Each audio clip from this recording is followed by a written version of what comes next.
Good afternoon. Welcome to the House Committee on Government Operations, Military Affairs. We're here to get a look at latest draft of the dispatch language for budget. And I welcome Maria back to the committee, who's been drafting on this. So thanks for all of your work on these iterations. Please tell us about this new language. Okay, happy to do that. So it should be posted under my name. It's draft 1.2 dated today.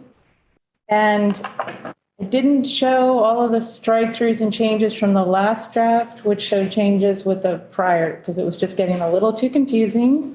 But I am going to tell you what those changes are, highlighted the areas where there have been changes. But the big change that's proposed here is who is overseeing this transition to a new system. In the Senate language, it was the 911 board in consultation with various state agencies and stakeholders. In the last version that we reviewed yesterday, it was the Commissioner of Public Safety with the advice of a steering committee.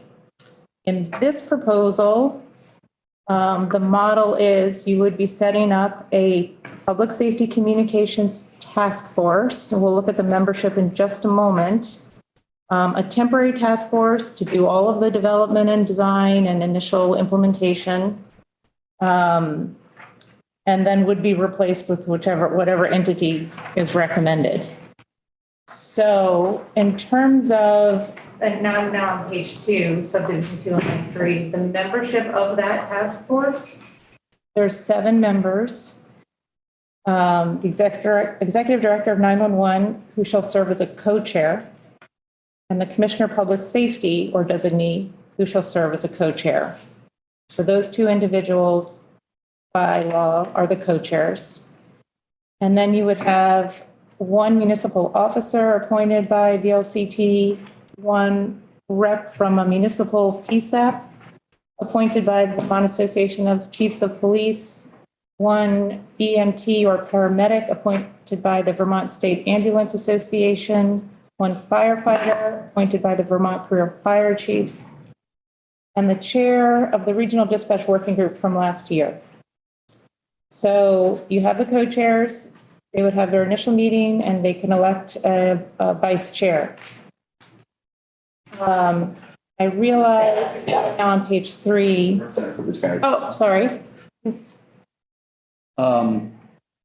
may be an insightful or stupid question. When you say 1 municipal officer appointed by the executive director, is that a city or town officer like the mayor, or is it a police officer? Oh, it's meant to be a town official, not a police officer. I'll make sure that there's no confusion there. Thanks. Sure. No, I think that's a good clarification. So on page 3, I realized in kind of the boilerplate language about the meeting, the task force, any provision for vacancies. So you'll see on line 6, a vacancy shall be filled by the respective appointing authority. I also realized that this presumes that the chair of last year's working group will want to serve, but just to have a little contingency, I'm sure how Paul White feels about it. But if that chair declines to participate as a member of the task force, then the task force shall appoint 1 member who shall have expertise relevant to the purposes of this section. So subdivision 4 is just that authority to retain a project manager and consultants, similar to what you saw before. 5 is the administrative support from the Department of Public Safety, no change there. 6 is new, so we'll just read through it quickly. The task force, in consultation with the Secretary of Administration, shall develop procedures and best practices for state agency cooperation and coordination on matters of overlapping jurisdiction. The primary purpose of this subdivision is to ensure the task force has access to expertise and data related to its mission, including expertise within and data maintained by the Department of Public Service, the Agency of Digital Services, Division of Emergency Preparedness, Response, and Injury within the Department of Health, the Department of Taxes, and the Agency of Transportation. So trying to get everybody involved and sharing the information that they have that might be relevant to the design that's contemplated. And then B is just saying that if there's sharing of information, any confidentiality would not be, would be maintained. So, Ray, I just want to make sure it's clear. So the public service, ADS, have now moved to a consultative role with the task force. Right. Okay.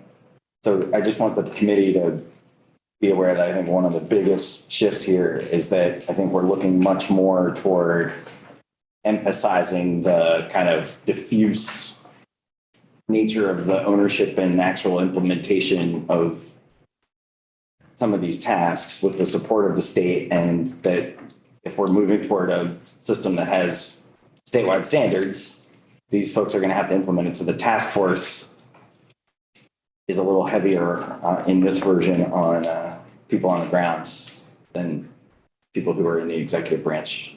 And that's just, it's a policy choice, and this presentation is kind of for us to weigh in on, but I think Representative Harrison and I and others have been talking about who's going to be in charge, and if EPS and E911 are co-chairing, and then we have all these people from the stakeholders around the state, that could be a good way to actually get this done and unstuck. Welcome feedback on that as we get into it.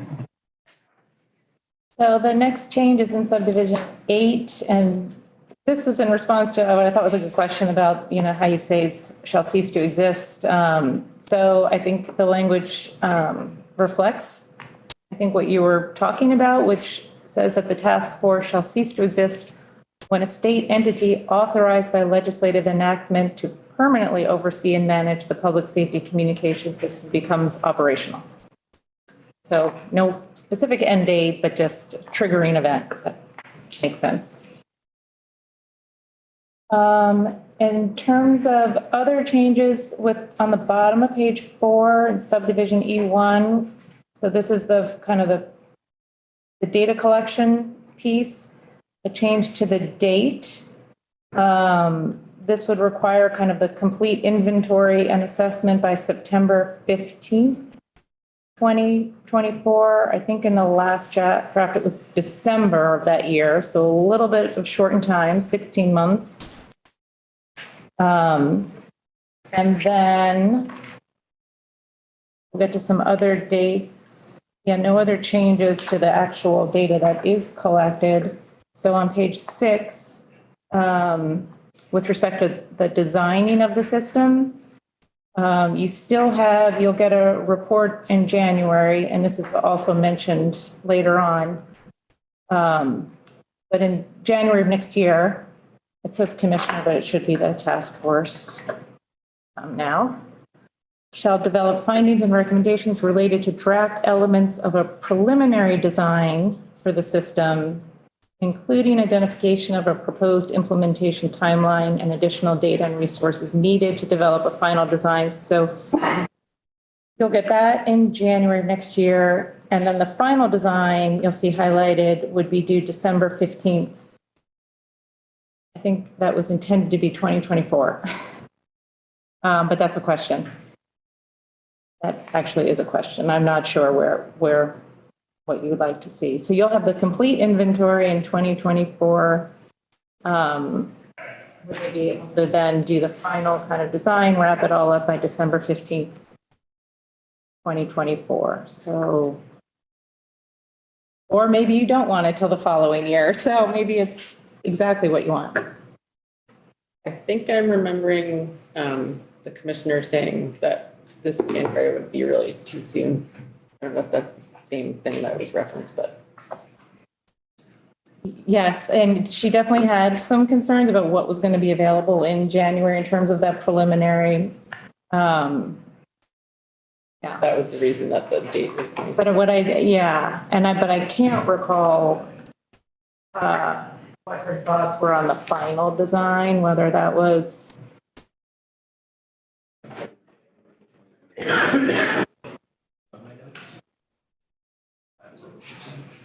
Yeah. Yeah, so I think the Okay. intent was to just move it up a little bit, so it was pre-session. So like January 25, December 24, like it's just to get that before, so you have a little more time to, yeah, a little time to review before the start of the session. So it's not a big change there, and I think that final was okay, and I don't think that month is very different, but So this says final December 15th, 2025 though. yeah, that's a mistake. Oh, okay. I changed the January to December and forgot to change the year. Okay, So, sorry. Got lost. I know. I know, I did too, apparently. So, just quickly, at least my intent would have been December of 2024, but, That makes a lot of sense. the other thing is I just got a note back from Commissioner Morrison, and there's a couple places where it refers to Commissioner. Yep. Okay, you're aware, and it should probably say task force. Yep. Okay, thank you. Definitely. Okay. So then, in the design on page 8, line 3, I think you wanted instead of, and I think it was an overview of financing mechanisms, you wanted an actual presentation of options for sustainably and equitably financing the system. Just a little change in the lead-in language there. And then on page 9, this is in subsection F. This relates to the pilot projects that could potentially be funded this calendar year. The proposed amount of funding for those projects is $4.5 million. And that's subject to approval by the Joint Fiscal Committee. Representative Hooper. The idea that this money is going to go to projects that are in, I don't know, what you call it, underserved areas or something like that, when if the idea is to get something up and running and other municipalities or areas are prepared to do that, why are we necessarily limiting it beyond what the Commissioner said the governor's position was? Help me understand that better. Why are we ruling out some areas to be pilots in So when the idea is to get something up and going? That's things. So it was my intention, and I'm wondering if we captured this, that we were trying to which language to zero in on here. So Maria, can you point me to exactly where we're sort of limiting what the pilot money can be used on? If you look at the bottom of page 8, subsection F. So we'll just read through it, starting line 16. If the task force determines that sufficient minimum technical and operational standards have been developed to warrant the funding of one or more pilot projects in geographical areas of the state that presently face significant challenges with respect to reliably providing dispatch service, the task force may submit a pilot project proposal to the JFC in calendar year 2023. The proposal shall include a description of each proposed project, the resources needed, and an explanation of how the project will align with, inform, and further the development of a statewide public safety communication system. And the JFC is authorized to approve up to $4.5 million. So we heard that Chittenden County has one on here, one on there. And I guess the bottom line is I wonder if reliably providing dispatch service encompasses a understaffed system now that could be enhanced by throwing what I heard the other day, $1.5 million in to get it all consolidated and have it go from on paper to functioning.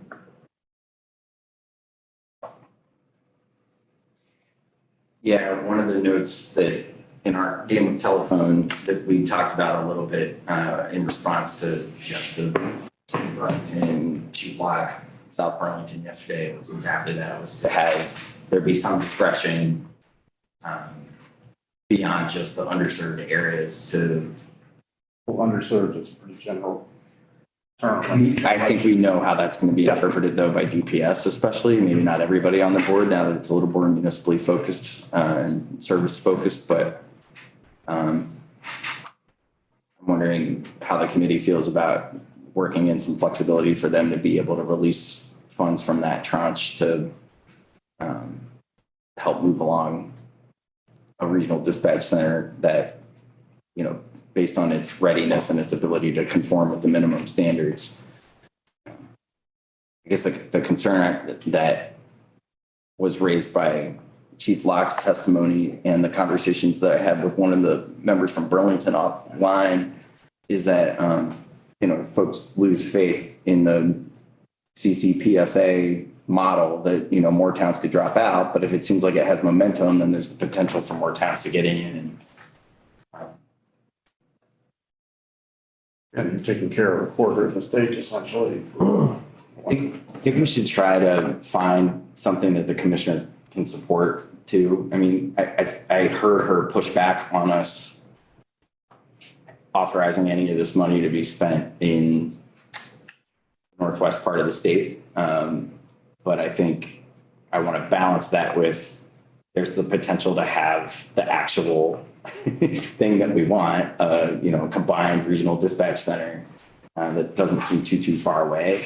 But the caveat I would say on that is, can they actually be a reasonable part of the future? And they sort of have to prove to the task force, to get the money, they have to prove to the task force that they have the interoperability and the long-term plan and the governance structure to be able to actually be a part of, you know, be that regional dispatch center moving forward. You know, a level playing field is probably what we're talking about, but if, you know, my wife was a dispatcher in Brattleboro in the late 80s, and there are dark areas down there still that you can't talk to a cop that's driving around. So if being ready means putting up a cell tower, putting up another antenna, anything that involves Act 250 or permitting, you could be years down the road. So strike while the iron is hot, sort of. Representative Harrison, do you have feedback on that conversation? I understand, but I think we were trying to take what was already out there about, there's a real sensitivity to not leaving it up to other entities, even a joint fiscal committee off session, to limit the scope of those. We can always come back in January and change and appropriate money differently. But when we're not here, it's a little bit more difficult sometimes to delegate that authority to, and that's why it's not the full 20 million. It's a limited scope, and I think it's trying to make those limited dollars go where there are real holes, if in fact any of them are going to go. I don't know if that explains it any better, but I was just trying to keep with what the guidance that either came over from the Senate or some of the group conversations. What's murky to me is, I don't know if it's just a philosophical desire, and I heard this in Commissioner Morrison's testimony, to, you know, spend money in places where there are holes, but it seems wild to me that if we hold the CCPSA to the same standard, that we wouldn't at least, and especially if they're coming with a bunch of local match where it's not like we need to fund their entire proposal, that there wouldn't be some flexibility to allow that to move forward before we pass a bill, because then we're talking about a whole nother year. And I don't know that we can answer that question in here today. I just want to put it as a thing that we probably want to talk Concern about. also is like they said, $2.5 million sitting around in that potential area that probably will disappear someplace, sometime. If it doesn't go to us. Yeah, Representative Nugent, and you're from one of these communities. Yeah, and being new to this conversation, but yeah, it's hard to hear, the chief from South Burlington talk about that being almost ready, but for some more investment, and not think that that wouldn't be a great thing to see, and also that that would strengthen the statewide capacity just by being either like an example or filling in as needed. So I guess I want to help like a project that's keep going, that's got legs. Representative Chase. I would support language that says priority given to unserved areas or filling in gaps, but allowing either if those projects are not deemed to be feasible, allow other expenditure of the funds, or if those projects would not consume the whole allocated bucket, then allow the other funds to be distributed to other projects that would provide significant service to Vermonters. Not sure how that would be phrased, but.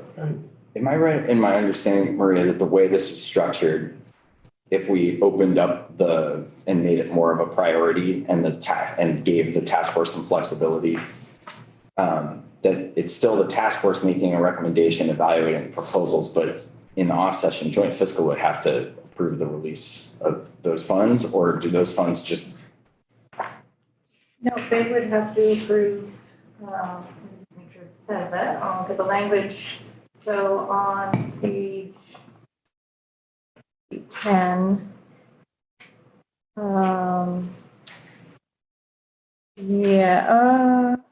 okay. No, actually, it says it there. Yeah, so the 4.5 million, total 4.5 million is available this calendar year. Sorry, back on page 9, it's all subject to the JFC approval.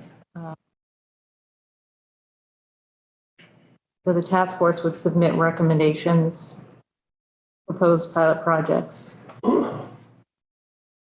But none of the money would go out unless the JFC approves. Representative Harrison, if we created that kind of priority language, maybe for a new draft, you think that we? I am all for getting this done. Well, I got some suggestions for you. No, I think that gives some flexibility. I think what Representative Chase said in terms of priority helps. I think at the end of the day, we don't want the task force funding projects that long-term could be duplicative. I mean, we're not going to have 30 dispatch centers at some future point. And does it make sense to have one in Burlington, in Colchester, in South Burlington all together? I don't think so. I mean, separately, I don't think so. Everybody likes their own. And they can certainly do their own today, but I don't know that we have a finite number of dollars to help right now. Hopefully we have more going forward. So a priority makes sense. And we're only doing part of it until we have a better idea of the plan. Okay, I think that, Maria, if you can capture the suggestion that Representative Chase made, I think we would be in your debt, and happy to work with Representative Chase and you and Representative Harrison to try to make sure we've wordsmithed that. I had one suggestion from the chair of the House Ways and Means Committee. If we feel like we're okay with looking at another iteration that waterfalls that task force money. I had a suggestion come in from Representative Kornheiser that I think would be helpful. It was, oh gosh. Page 8, line 3. Okay, so we had made this language options for sustainably and equitably financing the public safety communication system. I think that if we say options for sustainably and equitably structuring the financing of the public safety communication system, that would more accurately describe what we are trying to get them to do, according to people who know way more about telling folks to look at money. Could the witness identify herself? I am, just for the sake of expediency and the fact that she's got bigger fish to fry, I forwarded her this draft and said, hey, do you have any feedback about the money? She said, the language here could be a little clean. Figured that wouldn't be too controversial. All right. I think that's it for those sections. And then there's the JFO piece. Is that the next? Oh, no, there's the joint fiscal money. Yeah. Yeah, just a little bit more on page 10. So language yesterday gave $2 million was set aside for the task force. Under this proposal, $1 million was set aside for the administrative support, hiring consultants, et cetera. And then you'll see that older language on line 4. If the task force determines in calendar year 2023 that additional funding is necessary to achieve its purposes, it may submit a request to the Joint Fiscal Committee. JFC is authorized to approve up to an additional $1 million. Representative Hooper. I just tried to skim ahead. Is there, my understanding was that the working group put an awful lot of work into this prior to this. We compensating them at all?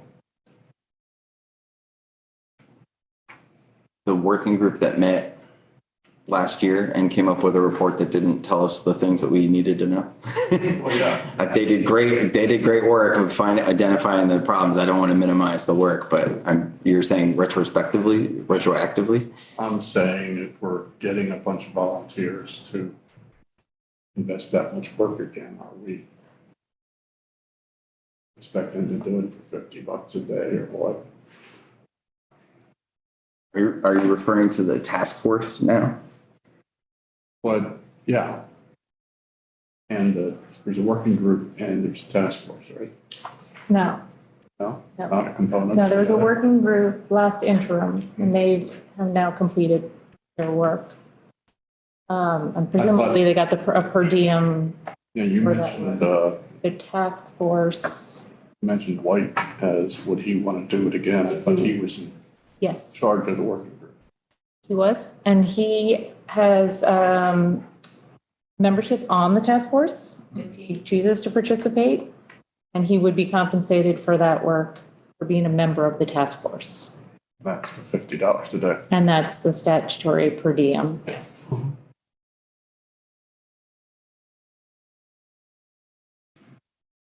How many times did they meet, do you know? Yeah.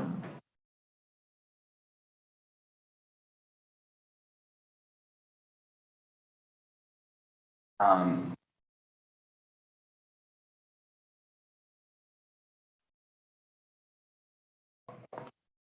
really share frustration about the compensation of people on workers. It's part of why we wanted the summer government accountability committee to look at this and make a recommendation. Representative Hoover, it is a really fair point to make that now that so many of these folks are not administration appointees, that they are not necessarily being compensated for their work here. But Representative Chase? I thought we had something with that going from 50 to 100 a day. Or am I just totally imagining?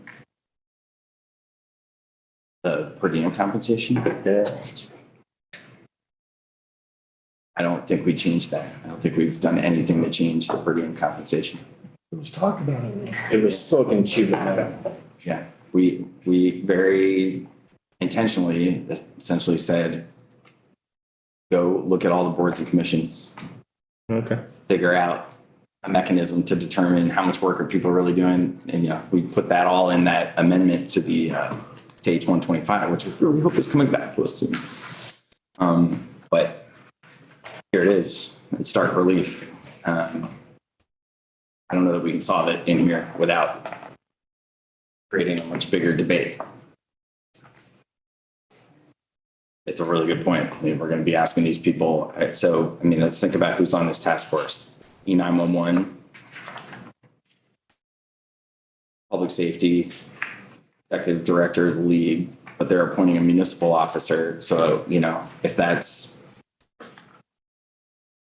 Dominic Cloud from the city of St. Albans, I would assume that's somebody who's being compensated. But if it's the select board of, I assume that the league would be appointing a staff person, like a full-time paid staff person, but maybe not. Maybe they would, that could be somebody who's essentially a volunteer.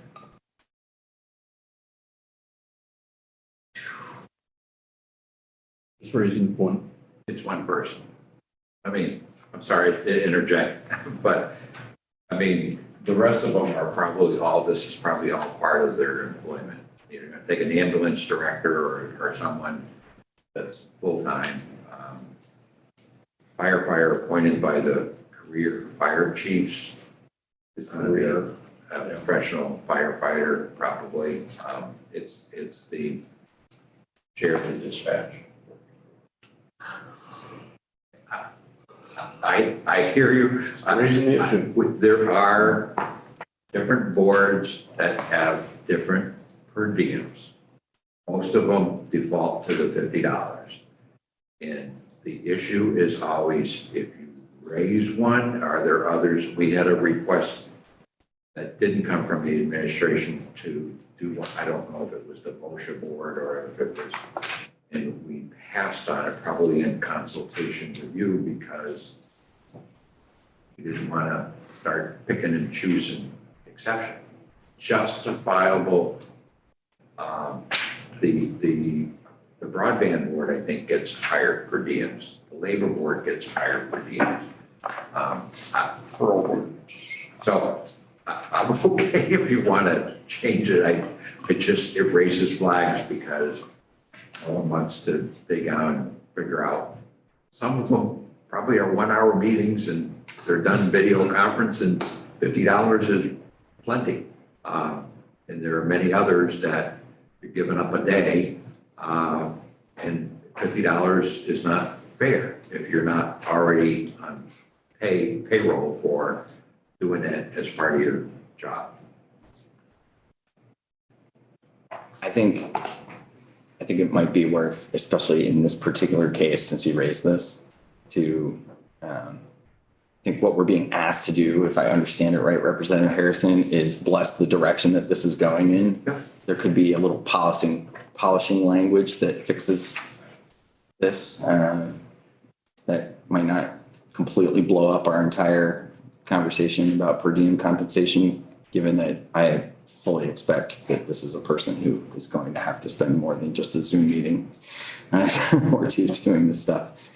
All right, let's see if we can come up with some language offline to have the committee look at in a polishing draft at the beginning of next week. But it seems like this is a good, I guess that while we're on this, how does the committee feel about moving in this direction at this point with the makeup? Yes, I like it. I like that there's real buy-in from the administration, but the task force has all these people that are folks. I'm seeing some nods. People are feeling, all right. Good work, Representative Harrison. Thank you. All right. So we got into a place. The split in the million and the million was kind of where we were at when we took that question, right? Yes. So going back to that, we originally had 2 million, right, Maria? And now there's $1 million authorized, plus they could do up to another $1 million if they need it. Yes. So the consultants won't assume they're getting $2 million automatically. So that, if it was all used to take up half the money that's available, or would be available, right? That's the 11 million initially. And then we're looking for an additional 9 million from the. Nine million. Federal money, but we gotta, yeah. Yeah, it's 11 plus 9, so there's 20 with the federal and the state.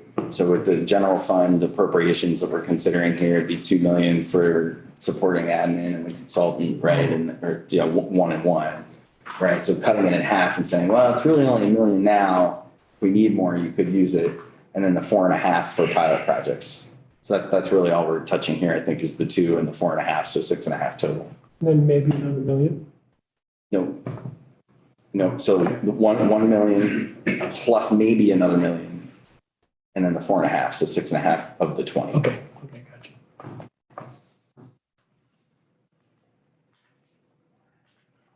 Great. There was one more section added consideration on page 11. This is a new section. Basically asking JFO to do a study of the Vermont Universal Service Fund and the financing of that fund. So it says that on or before January 2024, JFO shall analyze options for changing the financing mechanism for the Vermont Universal Service Fund to ensure the long-term sustainability of the programs funded through the Universal Service Fund, including the enhanced 911 system. And then it references the JFO may consider and further refine the analysis and recommendations. You, the legislature, required the Secretary of Administration to do a similar study in 2021, which was submitted to the legislature in January of 2022, but it looked at different financing options related to the Universal Service Fund and a couple of other things. So this would just be asking JFO to once again kind of study that issue. I haven't seen this language yet. I think this is a little out of our wheelhouse over here. Not sure how to, but I think it gets at the commissioner's desire for us to be considering funding mechanisms, but maybe not. I might punt to our colleagues across the hall on this, but I don't, does anybody have thoughts about this language? I'm not sure I'm qualified to say anything about this particular new piece. Great. So, Representative Harris? I mean, I would even expand on this, but it's hard to know what we're trying to fund going forward on dispatch. But I think we need to look at options. The reason this part is in here, I don't have any ownership in it other than we have a deficit in that fund today. We had to transfer money into it. It's going to grow. We all realize that, but we're not really looking at the options are never easy. But we need to keep putting it before us because we're not even funding the 911 service without, we're deficit spending on it. And there are other things in there that maybe shouldn't be in this fund. Maybe they should be elsewhere. That would help. So we're backfilling the E911. Yeah, we did this with John. We did this budget. It was a, I don't know, $1.5 million deficit that we have to transfer funds from the general fund, pay for 911. So it's only going to grow. So that's the only reason for putting it in there. I'm sure it's on Ways and Means radar as well. Maybe it's not necessary. I don't know. We had the administration do it, but that have a way of being on a bookcase somewhere and get looked at. So it's just, I don't think this is a very hard ask for JFO. And I personally would expand it further, but we'll have those conversations as we get more direction from the task force. Sounds good, Representative. It wasn't that long ago that we added to a percentage to that Universal Service Fund. Remember what year that was? It was another half a percent. Yeah, you increased it by 0.4%, 0.4%. Yep, and then earmark that to go to broadband funding. all right. Right. Oh, And arguably, that's an area where, they'll look at the revenue and the expenses, maybe if they don't need the 0.4%, I don't know how much that was done when we didn't have all this federal money to get Right. into broadband. It's good thing to look at. So, it could be. Yep, no, good point. Representative Chase. And just a little background on the USF, because I'm familiar with the topic. And Rep. Higley has heard some of it as well. Basically, that was a fund tacked onto a revenue from a landline or cell phone back when everybody actually used phones. It does not carry over to internet service or data service from cell phones. So if you look at your bill for your triple play from Comcast or your AT&T or whatever it is, the majority of that bill is going to be a data charge, which is exempt from this. So as all of the billing structures have shifted to internet, which is not regulated per the FCC, it's wide open, away from voice services, which is regulated per the FCC, that USF has shrunk. So, Vonage is one of those data services, voice over IP stuff in general. It gets a little bit muddy, but when you're talking about, IP services, that's not contributing to the fund, even if you're calling 911 from it. A lot of people dropping landlines, a lot of people dropping traditional cell phones. And that's one of the significant reasons why, even though our population is growing, we're using technology more. The USF fund is not. Sure you're not talking about the gas tax. Yes, yes, I am. This is one of those areas where the way we collect revenue to fund things isn't keeping up with changes in technology. Which is why I've talked to Rep. Higley about why we should be year-round legislators so we can respond more. Moving back into the. All right, the bells are gonna start ringing soon. They already are. Ding, ding. So let's, before we get totally goofy here, let's bring it all back. Yes. I just wanted to say, it sounds like there is absent objection. I think it's safe to make a recommendation that the direction we're going here with that one little tweak that our Ways and Means colleague asked for, and then trying to come up with some language around the prioritization of the 4.5 that might keep the door open for some money going to folks who are ready to go, potentially like a CCPSA, if they meet the minimum standards and fit into the task force vision for the future and aren't redundant. So, if you want clarification on our legislative intent, some of us will try to help you. Okay. I heard the priority number one was get her done. I think that's. That was one.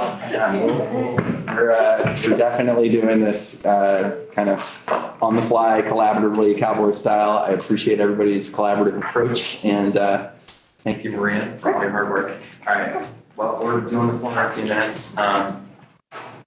Not sure if we'll have anything to look at after the floor, so on this or a couple of the other issues, but so stay tuned. I'm going to try and figure that out in the next few minutes. So we're going to adjourn and go offline.